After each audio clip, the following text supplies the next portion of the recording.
Christopher Walsh here with BamaCentral, and I've been covering Alabama football since before Nick Saban got here.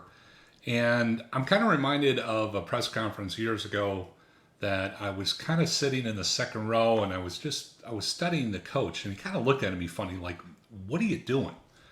And the thing was, I was watching his body language. I was looking for his tells, if you will. I kind of think it'd be interesting to see how Saban would do in a poker tournament, but that's another story for another day.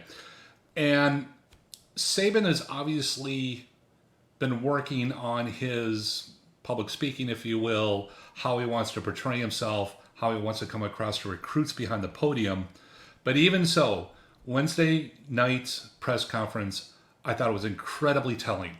And it wasn't because he was waving his hands or he went on a rant on anything, but there were 5 reasons. And when I say these, I want you to keep in mind, this was just after the first day of full pads.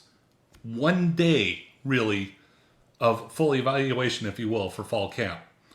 He started off by talking about Larry Fitzgerald, the former great wide receiver, talking about the process and how he enjoyed all the things that went into practice and everything like that. And Saban then mentioned how a lot of guys on this team are kind of the same way.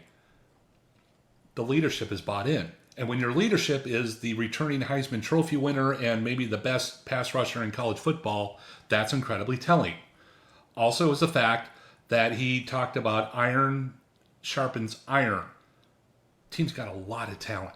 And he obviously, one day, he's pretty pleased with that. The third thing that really stood out to me was when somebody asked him about J.C. Latham, who's going to be, we think, the starting right tackle.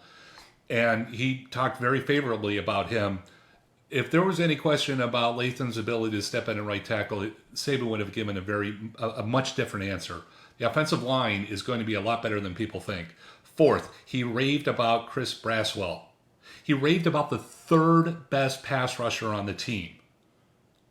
That's very telling. And then finally, he cracked jokes on the way out of the room after the first day of full pads. Saban loves this team so far.